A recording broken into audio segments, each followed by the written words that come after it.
PSA, Philly service announcement, Glockaware Radio.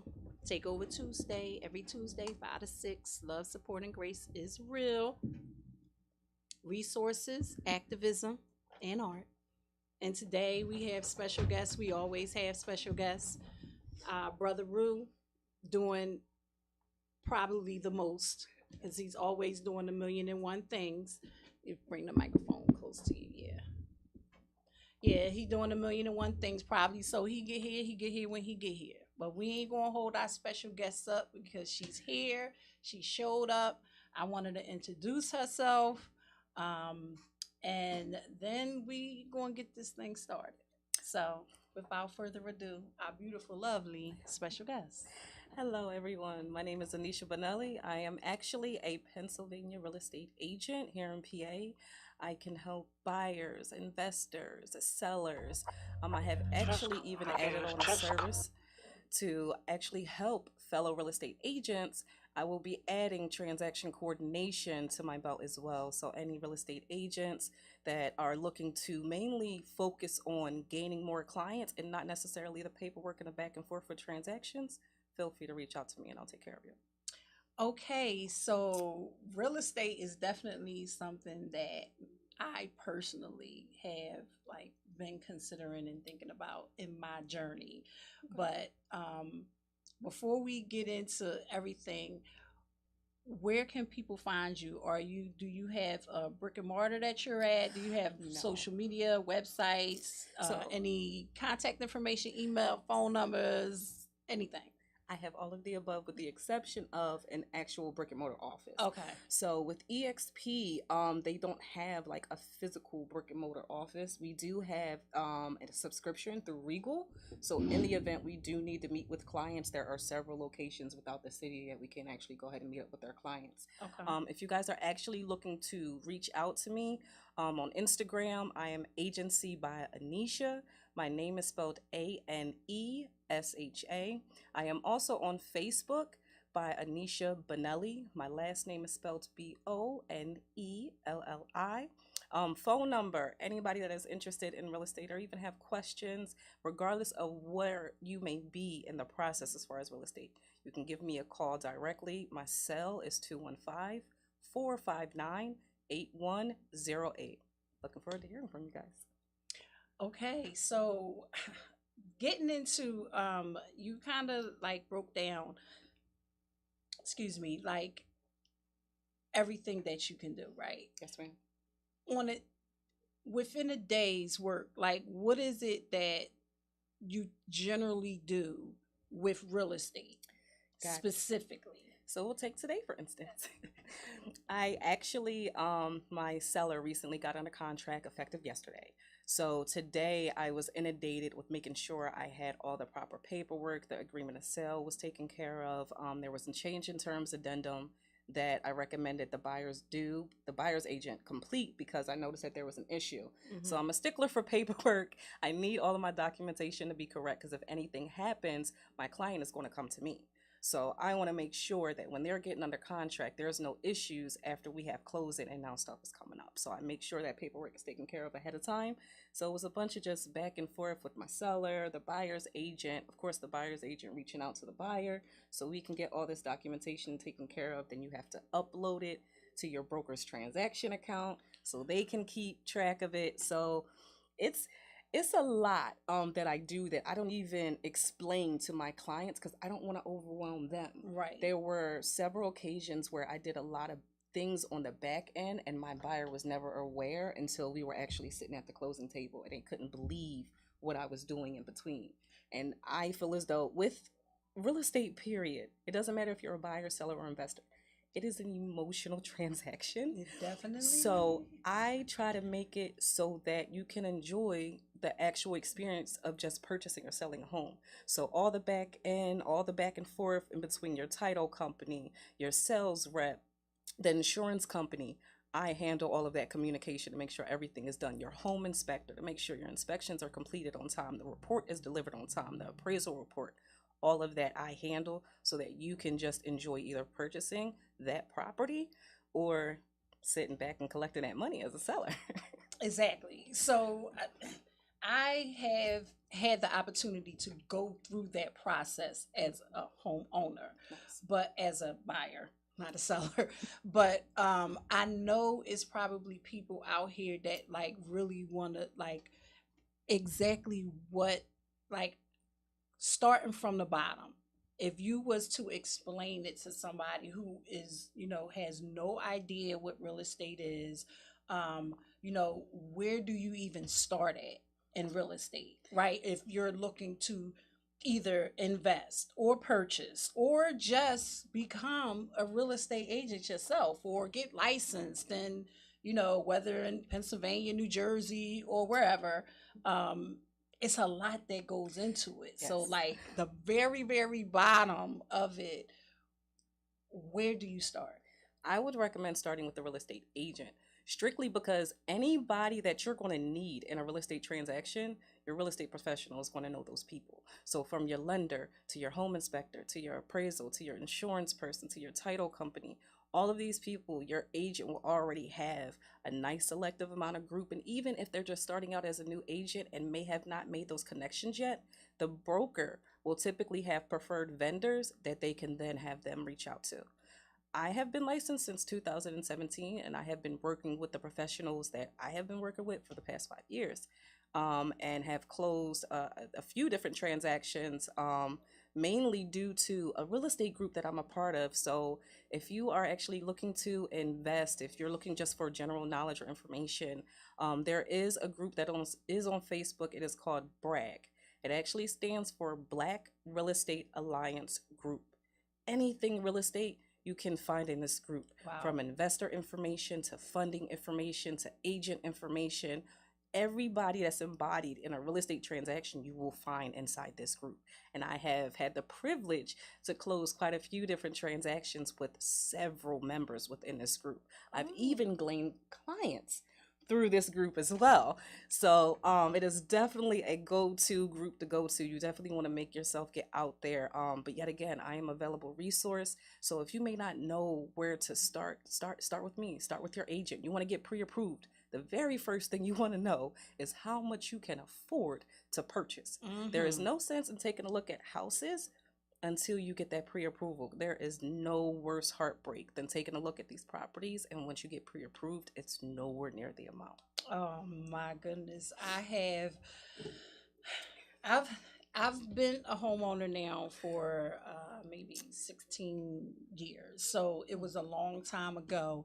And I actually was a victim, honestly, of, how the scams, where back in, I can't remember, I can't remember what year it was, but where there are agents, I don't know if I'm using the right terminology, agent or broker or whatever, that would do things that, You didn't ask make, for? yeah, exactly, and make it appear that you have the disability that you really don't, and walk away with this big lump sum of money from, on the day of the sale. And because of that, I was able to do a lot of modifications and stuff like that, get lower interest rates and stuff like that, because it was very obvious, but not to me, as somebody who didn't know much about real estate, and it was my first time getting into it. So, like, advice for Right. people, to look out for any particular pieces of advice or clues or anything that you could give someone to stay away from somebody who unfortunately is in a position to scam them and, do the wrong thing and not the right thing. So that's actually how I gained one of my clients from that real estate group. They were used to investing down south, so this wasn't their first time investing. This was just their first time investing in PA. Similar situation happened. They had got a property under contract. The buyer specifically told the agent exactly what title company that she wanted to use. The real estate agent took it upon themselves to reach out to a different title company. So when the title company reaches out to my buyer, she's like, I don't know you and I don't know why you're calling me. Mm. So they're like, yeah, we're the title company. Your agent reached out to us. She said, I don't have a title company. I don't have an agent anymore. I'm dropping this agreement to sell. Mm. So if notice as a buyer, you have full, complete control. You have complete control over who you work with as far as your real estate agent is concerned. You have full, complete control as far as your title company is concerned, your lender. The only thing that I don't think you'll have control over is your appraiser. And that's typically something that's ordered directly from the lender if you're doing a FHA, a VA loan, a conventional loan. However, the rest of those professionals, as a buyer, you have the authority to pick them. Only if you do not know these professionals, then you then ask for recommendations from your agent. You can vet agents. You can literally go to Google. Every agent, it doesn't matter what state, city, country, they have to be registered. So you can look them up on Google. You can see how many transactions they sell. You can see how many buyer sides, seller sides, renter sides. You can see their bio. You can see how many years they've been inside of the business. So just do your homework before you start working with these professionals. And even if you start and you notice that they did something that you did not like or did not ask for, know that even with the agency agreement, you can get out of that with the real estate agent. So you are not even obligated once you get under contract with an agent as far as an agency agreement is concerned. Not an agreement of sale, but just that document that's stipulating that relationship in between you and that agent. All it takes is a text or an email. We're not working out. I would like to move forward to a different agent. All the best. And that's all it takes. I think that's very important because sometimes, as you know, someone who has no idea and doing something for the first time and getting involved with something for the first time, when you enter into any kind of agreement, you kind of feel this pressure to remain within that agreement. I did this, now I need to stay here. And I think it's important for people to understand that, all contracts are not like binding and have to stay forever. You can change, you can modify, even, just not just with real estate, but any contract. There's time frames in which you can change the things that you want within that contract. Renegotiate. So I think it's important. Exactly. Absolutely. Renegotiate. Exactly. Mhm. Welcome, Brother Rue. Well, welcome. This is PSA, Philly Service Announcement. Like, no. Listen, I knew my sister was going to be here. The other thing is this person that I know, they said they wanted some time to be on the show and say some things to some folks, stuff that we got. But they weren't in the seat when I came in. But we're going to leave that alone. I've been trying to get this queen right here on the show for a while. She wasn't neglecting us. We both was like busy. And then it came together. And I could tell already what we wanted her to come on the show and how she supposed to put it down. She got the real, yes. You can make sure that if you pay attention to this, I love that. I love that. Effective. So communication. Excuse me, before we move forward, I would just like to add Miss Nick No. was in the building today. Hold up. Okay. Miss Nick was in the building today and she was queening. You see her though? She pulled up that cornerstone. Queening. You see her And though? if you look down, she got the business card. You already. When the queen walked in, I had to make sure that you already. I checked in You Miss already. Nick. She Yes. drove. Now that's she- my. So I gotta get that part out always. My right hand sis is in the building. The queen, Yes. Raw Cannon. Shout out to the Cannons. Yes. You know what I'm saying? I gotta get that part out. Y'all know I'm the assist, all that good stuff. But we be missing her. always Well, we know puts why you though. on We the know why. spot. But we be Yes. missing her. You know But what I'm we'll saying? get into that. We'll get into that. I do want to continue with. sweating. Yes, you are. Like it's It's the lotion. you I feel shouldn't it. have put lotion on. Or your head. Yeah, I guess it'd be gotta ashy, have huh? it gotta I guess have a it'd be- proper shine. You know what I mean? And lotion works. It just makes you sweat. Absolutely. But Absolutely. I don't mean to be interrupting with my Yeah, but shenanigans. your I'm usually shenanigans. a little late anyway, so And I was here to get the party started for you, so ain't no need to keep our guests hanging around. The and you can ancestors get to know. it. they know what's needed at the right time. Exactly. But I wanted to I think you kind of came in right on where I was ready to go with it, with what you usually ask, what you like to ask our guests. So I feel like she already did. No, who are she, you? no, didn't she do who definitely she is? did who she is. Okay, because nobody can introduce you like you can introduce yourself. One of the definitely reasons did. I like to explain to people why I ask the question, "Who are you?" Because for our people, that's a very important question. We have a lot of identity issues, And usually when you ask black people who they are, it's a moment. You gotta kind of lead them into it, like, well, you the Oh, she son laid of and the it daughter. down. You know what I mean? Besides, like the Instagram, we want to know all the places where you at, brick and mortar. We want to know your website, your email. We want to know all that. But as a black woman, as a queer, I want to know, like, who are you? I am an intellectual. I like Mm. to educate myself. I am a writer. I'm actually a co-author. Okay. The Breathe Again Awesome. book. That actually was a. I actually was able to be a co-author, a part of that. Revealing a very sensitive topic that actually happened to me when I was roughly about maybe 15 years old or something like that. But it's one of those topics that isn't talked about, or if it happens in the home because it's a family member, you're not supposed to tell. Just keep it in. So even though it's something that you know is wrong because it's your family member, don't say anything. No, right is right and wrong is wrong. So I am spiritual. My grandmother got me to church very early on. At this point in my life, I really don't go to church like that, but that has not lessened my faith. I talk to my God every single day. I do my gratitude. I do my positive affirmations. I pray. I make sure that I set my intention. As with anyone, with it, mindset is everything. And I'm one of those people that kind of think too much. So I have to consistently keep my mind busy. Otherwise, it's going to start worrying about things that's unnecessary. Gotcha. So if I'm not working on my real estate, then I'm working on myself. I want to be all the way full, spiritually, financially, mentally, physically. I've started going to the gym to make sure that I'm working on my fitness. I'm about middle age right Intentional now. about your health. Be intentional about your health. Absolutely. Absolutely. And I'm family oriented. My family knows I love them. I support them. I have a new great niece that was born this year. So my nephew's a new dad. I was actually able to close 1.2 million in sales last year. There you So, go. I like when people it's be been a saying beautiful- millions and stuff. Yes. Like, I don't care what you think about capitalism, and we don't think a great deal. But it's just like being a master, which the queen is.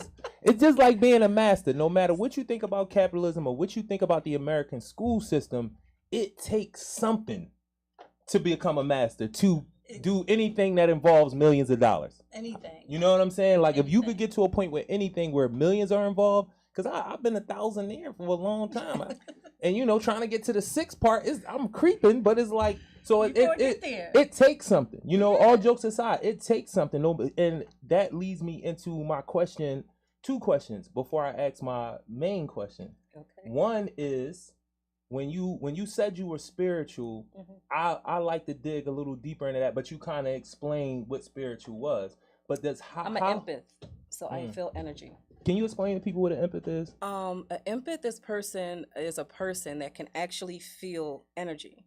So it varies depending on the person. Like, I actually knew someone where they couldn't control it. It was just whatever room they were in, they could feel everyone's energy at the same time.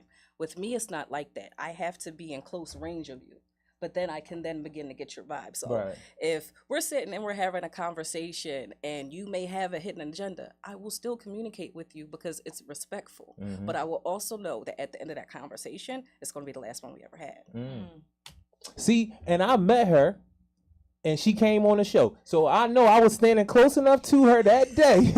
Well, you got good energy. Anyway. Nah, Like, definitely. You the love boy. But I don't wanna miss the question, because I asked that because a lot of people say they spiritual. A lot of people talk about energy, and me, me and my folks, we be saying like, all right, we know it's real, but sometimes it's plausible deniability. You just you got an agenda. But not only that, and you saying the energy is not right. The energy, because nobody can really say what you actually felt, right. So how? I guess my question is, how or when did you know that's what you were? So when I was about 11 or 12 years old, I actually had my older sister and her friends coming to me who had me by 4 years plus about relationship issues, and I was never even in one. just because I was writing poetry. They paid me to write poems for their loved ones or write poems for their boyfriend or girlfriends at the time. And would actually come to me for like counseling sessions. Oh wow. Like there was a legit point in time where my sister was like, I think your calling is being a counselor. And it was funny because I was literally just speaking with a transaction concierge earlier today with my broker's office. And after speaking with her, she was like, you speak so well. You should be a speaker. So she kind of sparked something in me. So now all those speaking engagements reach out to you. Girl. Nah, seriously, you got like people say that about me. It's like it's a tone to your voice that people just because Draw I to. like my voice. I always it's not deep.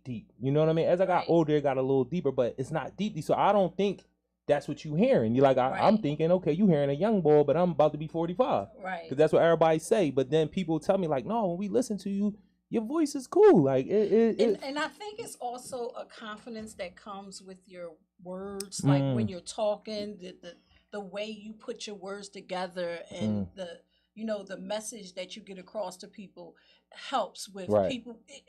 When you can engage people in your words and not actions, just your words Right. alone, you have a certain ability when it comes to speaking, and it's for some people like you, it just comes natural because you've I done love it. doing this, You y'all. love he can sit on I the show do. and just talk. No, I be like, yo, I can't just sit- no.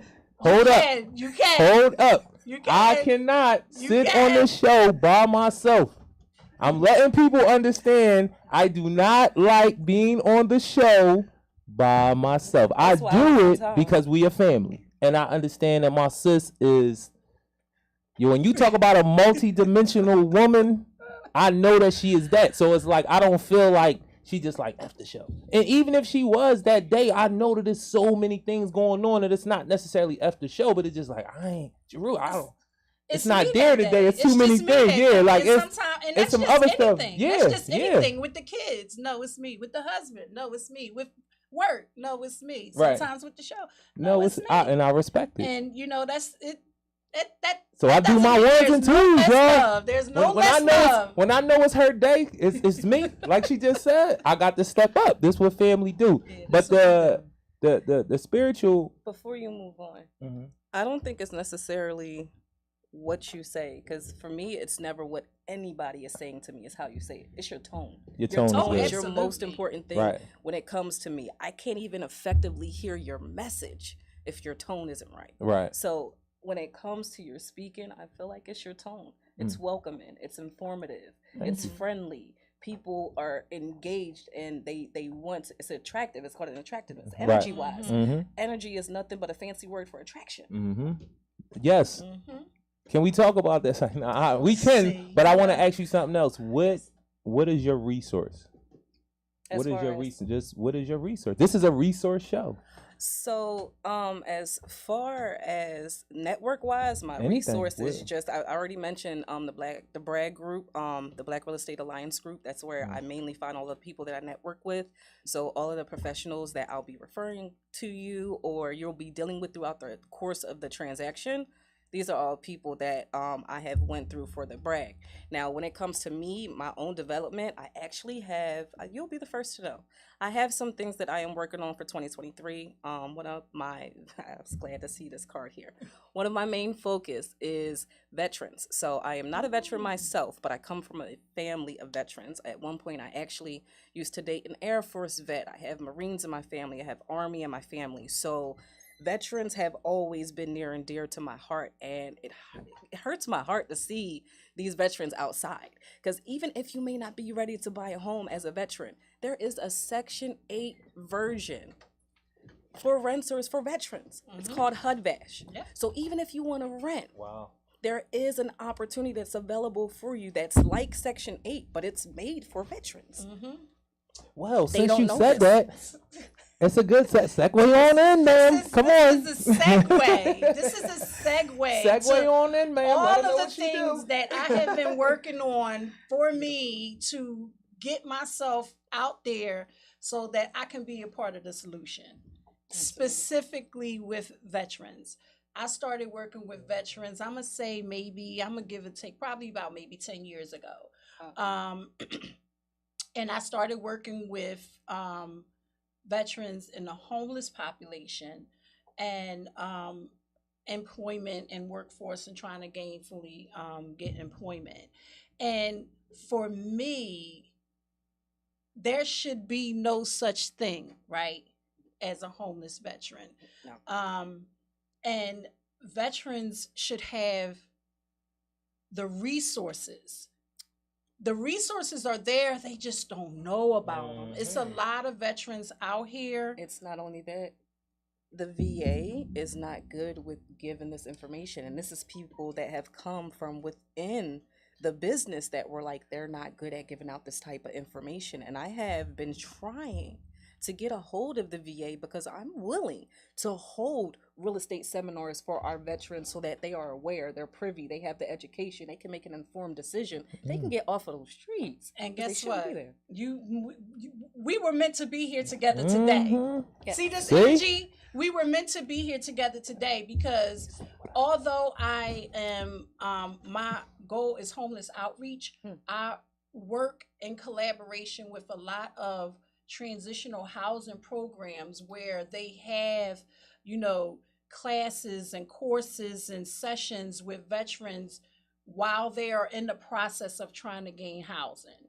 Life skills training, financial. I actually did a financial literacy course with the veterans in one of their transitional housing programs. So it's having someone be able to come in and talk to these veterans about real estate is so important, especially because they have this GI Bill and none of them don't know, not none of them, some of them do not know how to go about utilizing it, looking for a place, finding a place. What is a good agent? What is an agent? Who do I need to help me along this way? Because the Veteran Benefits Administration is just going to tell you whether you're approved or not for it, right? You have to go in there and utilize it and connect yourself with all the other moving parts in order to get that house. Let me ask a question. Shout out to Nelly. She got Thinking Outside the Box. That's one of our Glockaware family. And she said her son just went into the Navy, and I have so many veterans in my family. I agree. The U.S. What that says the VA. Can you read that? Because you know my eyes is bad. It says The that VA is neglectful with resources and the distribution of that information. See? Now, you being there, do you feel like it's neglect? Do you feel like it's incompetence? Do you feel like it's just, you know what I mean? Is neglect the word? I won't say neglect, because for me, neglect is like Purposely. knowing but not doing. Mm-hmm. I feel from my experience, since I have been collaborating with the VA, I haven't always been an employee of the VA. Since my experience from collaborating with them, I have learned that, you know, a lot of veterans and families of veterans have a bad taste in their mouth about the VA, right? And Because of their application process. a lot of their processes, and I have experienced the transition, right? Because it's so complicated about eligibility and all these different things. So I know that the VA puts money out through different organizations which fund assistance for veterans who technically wouldn't be eligible otherwise under different terminologies and, you know, discharge statuses and things of that nature. I know there are like supportive services for veteran families that's out there, which is not specifically from the VA, but it's a funded program that supports veterans who kind of don't fall or meet certain criteria to get assistance directly from the VA.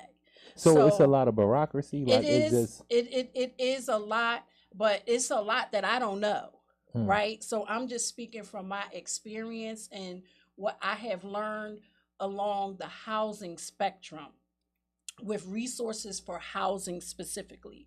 I don't really have a lot of information when it comes to the benefits part. Like I'm not really knowledgeable about that. I really only mainly worked on the housing piece. Right. So, and I've learned that this is something that, and that what you share is what a lot of people and a lot of veterans and families say about the VA. And I feel like as a part of the VA, they are addressing these issues and working to try to mainstream the services more.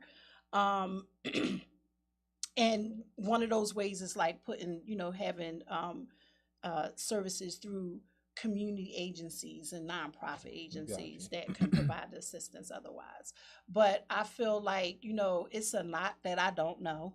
And I feel like it's a lot that I'm learning. But I do know that there are a lot of resources that are available out there. And one of the roles that I play being a homeless outreach social worker is to connect these veterans and families out here that aren't able to make the connections, find them, identify them, get them in the system, get them connected so that they can get the services that they need. And housing in specific. Specifically regarding housing. Right. Yes. So when it comes to that, I'm actually on the outside. I am not a veteran whatsoever, but I was actually dating a veteran at the time when they were trying to get their VA benefits. It took them 5 years to get their VA benefits approved. I am actually a part of the military EXP group amongst my brokerage, and I actually have a Zoom video. So for any veteran that is out there, you are trying to get benefits, you are trying to get the VA benefits, but you are struggling. I have a Zoom video and a direct contact for you who can help you get through that process. They do have they are I believe the terminology is VJO. They are people who can help veterans with benefits. They have them at different locations. There's one, they have VJO at the Corporal Michael J. Crescent's Medical Center at 39th and Woodland.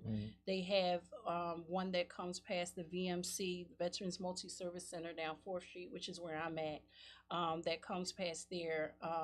And they're able to connect the veterans with the benefits administration and help them better understand that process and, streamline that process.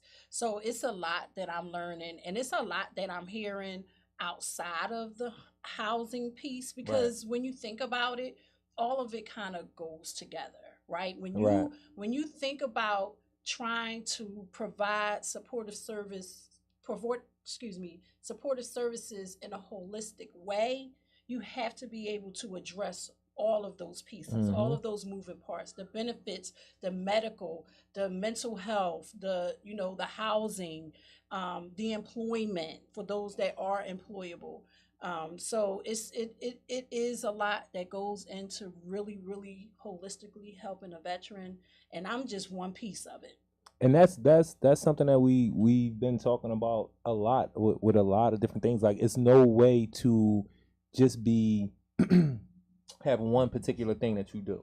Right. You know what I mean? Like, the way that folks need right now, when they come for housing, they probably gonna be looking for a job too. Or if they come looking for a job, then there's some type of educational thing that they need. You know what I mean? If they come for healthcare of some sort, then they probably need some educational stuff. You know what I mean? Like, nobody is gonna come to you and say, "Oh, I just need housing." Right. Once you go, that's what it looked. But and we didn't have, like, the way nonprofits was working. Even when I first came home, it was like, we just do this. We just do reentry, and we just do reentry housing. That's all we do. You got to go over here for that. And when you need your help, you got to go over there. And when you need to look for a job, you got to go there. You know what I'm saying? And it's like, for me, it's like, oh, this don't make sense. Like, these people are going to need an additional thing. You feel, so that holistic approach, that 360 approach, the wraparound, all the language that and that's something everybody got to be fluid like that. If you say you provide services, you know what I'm saying? And I think that has a lot to do with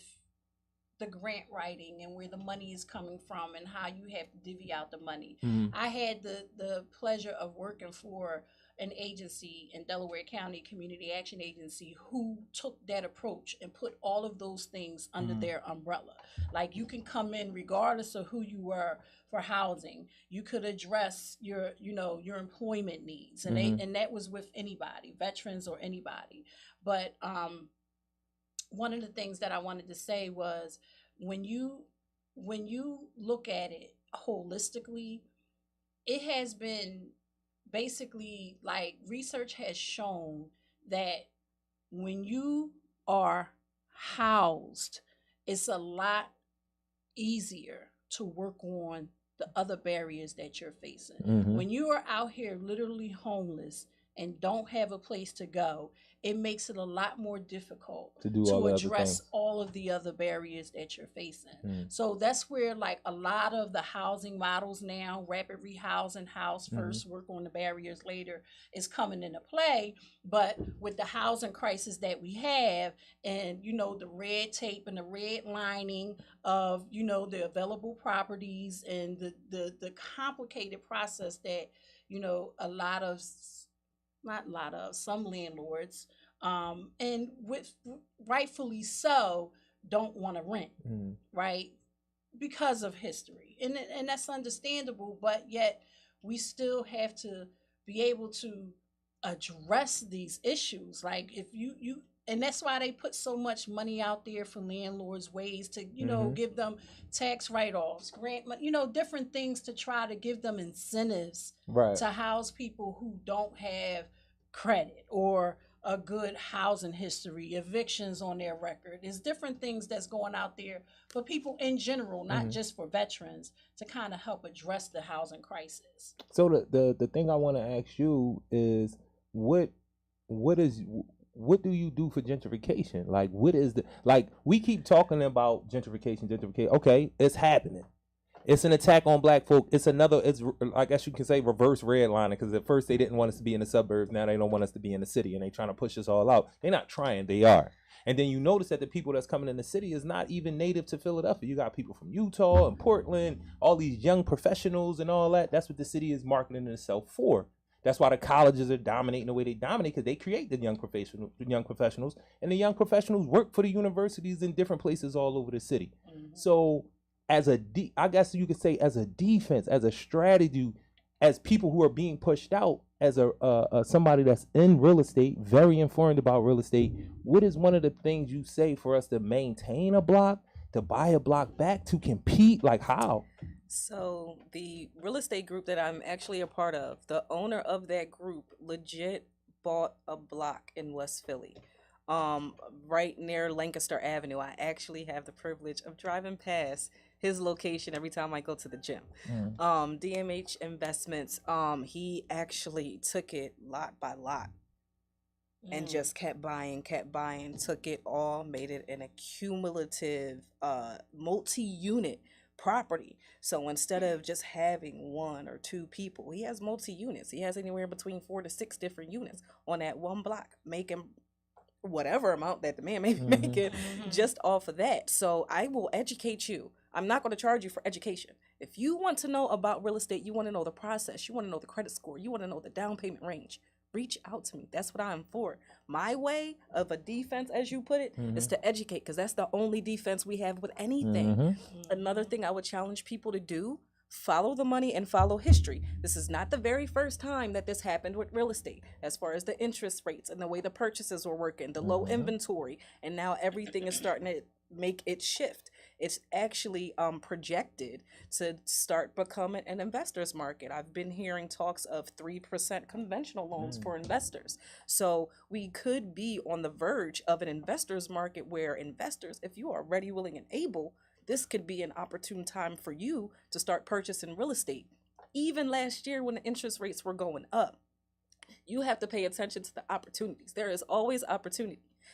Anybody that decided to wait to go ahead and purchase when you are ready, willing, and able, and you could have got that 3.5%, now you're looking at a 5 to 7% interest rate. You lost equity in whatever home that you bought after the fact because you thought that it was going to change. Stop waiting for it to change. Real estate is like the stock market. It has up downs, and it has upturns, and it has downturns. So that's the same way with any business. You're not going to always make money. There's always going to be seasons where you do and seasons where you don't. The question is what's your ultimate goal? If your ultimate goal is generational wealth or just simply having the comfort of your home, then it's a decision. Because then if you wait, you may find yourself paying more because you think something you saw on Zillow or YouTube or the Zestimate, they were accurate. If you're not dealing with somebody that is in the real estate market currently as changing as this industry is, you are probably holding on to old information. So I want to buy back the block. That's what I want to say. And But you can. You are more than capable. this what I be That's trying what I wanna to. do. This now do because race is a very important thing. You know what I'm saying? Race is a creation of capitalism. This what we talking about again. It's about capitalism. So what is as because I notice everything you say has black in front of it. Yes. Like the black business group, the black broker group, Yes. the black. So you have an understanding of how we are treated in these industries, and what is one of the things that you? What is one of the things that we need to look out for, or is it just nothing? We just don't know. It's not necessarily what you should look out for. The only difference in between us and a lot of these other races, Asians, Latinos, is really the collective economics. That is the only difference. If you ever see a Latino or an Asian market that opens up and it's a grand opening, you're catching that thing around the block. It's going blocks off. Why? Because they're supporting their culture. As a people, collectively, not everyone does that. And I have the honest privilege to say that although it was not a target of mine, every single buyer or seller that I helped have all been black. All of my professionals that I've used in these transactions, they've all been black. My title company, my insurance rep, my lenders, everybody is either black men or women. So my way of defense with the gentrification is not only education, but also taking the power that a real estate agent has and putting it back in a black dollar. I'm sending you to a black lender. I'm sending you to a black title company, a black insurance person. And I feel good because I know I'm putting money in that black person's pocket. Exactly. Into the community too. Cooperative economics, collective economics is that is the defense. We talk about that at Cornerstone. We try to do that with everything. I'm just like that in my personal life. I want to do it with black people. I don't feel we gotta do this together, y'all. No, I'll be like, yo, black people do XYZ because the statistics say that we can say this out loud like this. You know what I'm saying? Like, that's my thing. For any black person that still feels like they have to be like, not just the black community, but stop. No, yes, the black Stop. community. You don't have to do that. You don't have to preference it. You don't have to do none of that. The statistics show what we need to be doing for us. So you don't have to be in no room, and they gonna respect it because you gonna come in there with the data. Like, listen, when black women, educated black women with insurance go to the hospital, why are they getting worse care? That's not something a black woman has to say. A lot of people, poor people, no, because they don't. Poor white women don't get treated like you. They don't. So it's no need for us to, we don't gotta do that. So when you say that and you didn't be like, you was like, no, this is black. I send the money to this black person. I give the money to that black person, and I feel really encouraged that that's what I'm doing. You know what I'm saying? Wrong. Exactly. Exactly. It's so empowering, and even I was adamant about wearing my hair when I came because representations matter. There could be a little girl that could watch this and be like, hey, well, maybe I want to be a real estate agent. I want her to have a depiction of herself. I may be a little bright, but understand when it comes to this hair, we have it a is lot all of African. shades to us. Right. Exactly. No doubt. Yes. We got a lot of shades. So yes, we do. Why do you do what you do? I love it. I love to educate people. When I first got into it, I could still relate to either being that kid that was still in mom and dad's house and was just tired of hearing as long as you're under my roof, my rules, just wanting to get out. Families are consistently expanding. So it's something that is always going to have a need. Somebody is always going to need somewhere to stay. May it be renting, selling, buying, investing. There is always going to be that. And I not only wanted something that was continuous, but also helping people. Me getting paid is just a plus. I'm really into this because I want to educate and inform and help people with whatever goals or aspirations that they have real estate wise. That's what I'm here for. I'm big on being self-sufficient. You know what I'm saying? And one of the quickest ways you can be self-sufficient is the owning of property and land. Because that's really your equity stake in the game. That's the thing that has hurt us. Like, our equity has not been given to us. And in a lot of cases, we haven't taken it. as well, because it should be given to us because it's owed to you. We put in the work for it to be given. Yes. You know what I'm saying? But at the same time, we haven't been adamant about taking it. Because that is proven too that we should be allowed to take a part in this, and get that equity. And that's like I'm not a homeowner or a property owner, and that's my main goal but that's my main goal with all of the things that I'm doing is like, no, at some point we're going to be doing this in our building, we're going to be doing this on our block, and it's not just going to be in Philadelphia, it's going to be in New Orleans, and it's going to be in Houston, and it's going to be in the Caribbean, it's going to be on the continent. Because that's another part of this equity game that we got to understand. We are a international people. Equity for us is everywhere.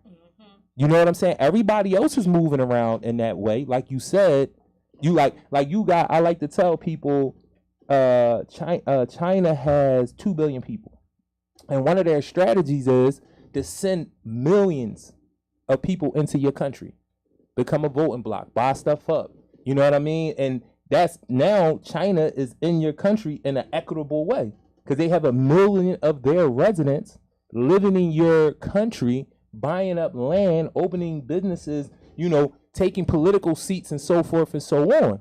And they've been doing it for a long time. And other groups of people do. Everybody is not this migrant that got kicked out of their country. And they, you know what I mean? This is a strategy of people in order for them to have international equity. You know what I mean? So I think black folk need to think in terms of that when it comes to property and land more. I think a common misconception is that what I tend to hear the most within our community is that I can't afford it. I can't afford it. That's not true. That's not You want to know why Give there's them so that many one, stores please. in your neighborhood? You want to know why there's so many Chinese stores and bodegas and fast food restaurants within your neighborhood? It's not because you don't have money. You have plenty of it.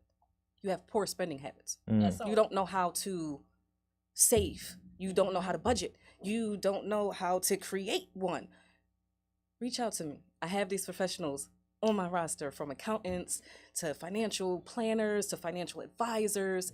It's really become educated about finance, become educated about money, because you're not broke. It's just the way that you spend it. If you're going to the Poppy store every day, add that up. Even if it's just $5 a day, times that by 7, that's $35 in a week. Then you times that by 4, then times that by 12. You see how quickly that just added up? And you can't go to the Poppy store and borrow $10. You seriously couldn't. They know your whole family come to this store every day. And you couldn't walk in there and say, damn, I'm on bad times. I don't want to get no credit in your store. I need $10 for gas so that I can go to my job and get the money so my kids can spend more in your store. And they wouldn't give it to you. On your life, they wouldn't give it to you. You know how much talking you're going to have to do for you to maybe convince them? And then they're going to start acting like they don't speak English at some point. I'm just going to tell you, they're not giving it to you. So that should tell you a lot about the stronghold they have. We was talking about hair. And we was talking about how the Koreans got hair care on smash. And they won't give you fair prices. They won't. You got to have a connect. And that connect not going to do for you what he would do for other Koreans, because that's a part of the game. It's not a game. That's a part of how cultures operate. So what you're saying is 100% correct. They have a direct way that they spend their money as a group. Yep. And they make sure everybody know it. Another real good joint is, even though the Poppy stores are starting to push the Chinese stores out, because the Chinese stores even getting lights and shit like the Poppies. the yellow and red is not enough no more. They gotta put John, but that should let you know it's competition. You know what I'm saying? It's somebody else that's here that's taking up the dollars. The smoke shop as well is in competition with the Chinese store with the hours, because Poppy closed at 7. They used to have it on smash until 3 in the morning. And here come the smoke shops, and they a lot of the Arab brothers. You know what I'm saying? So we need to pay attention, like she said. How are we spending our money, and are we spending it as a group? That's a big thing. It is. And for those who are spending it, and for those who are getting the properties, they're going to try to buy you out. Yeah. They're going to try to buy you out. Explain what you mean by group. No sale. Keep the money in the culture, because the property value is going to go up. So the group, I can explain it to you in a great way that Chinese folk do it. If you notice that every 2 years, the family in the Chinese store will be different.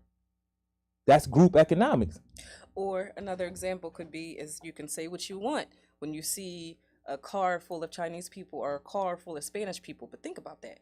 If you have 5 to 6 people living in one house, that's one rent, one electric bill, one cable bill. Yeah.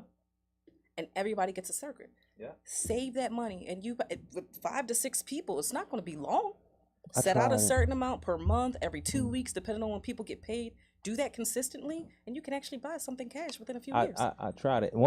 We don't have a whole lot of time to. We really supposed to be getting off, but Oh, I'm sorry. no, you good, because we definitely got to come back on and talk about our relationship with money, with Black people's relationship with money, because a lot of that cooperative, community, collective economics that we want to do, we're afraid to do it because of our relationship with money. You had an interview with Keith earlier today. He would be an awesome asset No, that because would he be dope. does accounting and taxes. Okay. So he could handle the financial standpoint and anybody looking to purchase or the actual process. Me I and can you do gonna be that. talking a lot, because Absolutely. I had already asked her about workshops. We got space, we got time, you know what I'm saying? And I would love for you to come and explain what it looks like, because I hear a lot of talk about, commandeering, how that process looks, not squatting. They might try to say that you're a squat, but commandeering, you know what I'm saying? What do that look like for Black folks in these neighborhoods with all these lots and stuff? Explain them what commandeering is. Commandeering is like nobody is utilizing the land. You start utilizing it for a particular thing. The city may allow you to do it if you saying that I'm growing here, or I'm giving out food here, I'm doing some type of service to the community. They may allow you, but it's still a process that you got to go through. You know what I'm saying? So how do we move on that? I've been hearing a lot of that from brothers, like, yo, we just need to go ahead and do it, start getting it together on that joint and see what, you know what I'm saying? And the other thing, just there, nothing's being done with it, and it's it's not doing nothing for the community. Absolutely. And wholesaling. Wholesaling, they typically target like foreclosures, or people that are going through bankruptcy with their actual properties. Right. So I'll say a good wholesaler is actually supposed to be there to actually help the seller. If they may be in a situation, this wholesaler may not be able to purchase it at whatever amount they want to get it for, but they could be like, hey, this is what I can give you. And if it's sufficient, as with anything, as long as the numbers look right, the seller is going to take them up on that offer. But even if your house is in foreclosure, know that you have options. Right. Either decide that you want to keep that property, see if there's something that you can work out payment-wise, or if you want to cut your losses and start with no debt from that home, you can do that too. Just weigh out your options and figure out which one is best for you. Can you give them your handles, where they can reach you, how they can see you, brick and mortar you might be at? When you going to do a workshop, let them know you're going to be on 2321 North Broad, Cornerstone Drop-In Center. Like, go ahead. I don't know. Well, I actually have a few things coming up. I actually have another another podcast interview that won't be until the 24th. And then I'll actually be going to a networking event on the 19th, because I'm consistently trying to rub elbows with not the individuals and professionals that I currently know, but I need to keep gaining new business and new referral partners, because they may have stuff available that the people that I currently know may not. Right. My ultimate goal is to make sure my client is taken care of. Although I love putting money in the Black dollar amount or in the Black pocket, know that if I have a buyer and there is a white lender that can pre-approve my client for $250K and this other client got pre-approved for $150, I'm going to that $250K, but my buyer's still Black. Right. Exactly. You gotta know how to make it work. You know what I'm saying? That's it. Because we we still gonna have to, deal with the folks. Yeah. You know what I'm saying? No matter how you look at it. It's just what's in here and what's in here. You know what I'm saying? Another thing we could do is do the same thing because they make it so that other cultures make it so that they have pieces of everything. They have a large amount in the medical field. They have a large amount in the financial field. They have a large amount of people doing construction. Even if you're considering getting into real estate yourself, there are so many different moving pieces in real estate. You don't have to just be an agent. Right. All those people I mentioned, title company, insurance lender, all of those are different aspects in a real estate transaction. You don't have to just do what I do. Do the one thing, yeah. So what's the Facebook? Facebook is Anisha Bonelli. First name is Anesha. Last name is Bonelli, Bonelli. Instagram, it's Agency by Anisha. Twitter. And you can actually go ahead and reach out to me directly via my cell. So 215-459-8108. Questions, comments, concerns. Both people looking to be agents as well as buyers, sellers, investors, veterans. Call me. Website. Yes. It's on Google. I just type in my first and last name. Yo, I really, really, really appreciate you Thank showing you for up. having me. Oh It's my been a long gosh, time this was so coming. informative. Yes, so- And we have to This stay in touch. Yes. Yeah, no, we gotta get all that together before we walk out this door because she's Absolutely. definitely gonna come back. For sure. She's definitely gonna be at Cornerstone sometime soon. We gonna figure that out. Yep. Me and her are gonna be talking a lot. Yep. This is PSA Philly Service Announcement. Takeover Tuesday, Takeover Love, Support, Grace, Social Activism, Resources, and art. and Art. That's what we doing out here. Appreciate you Yes. too. Peace out.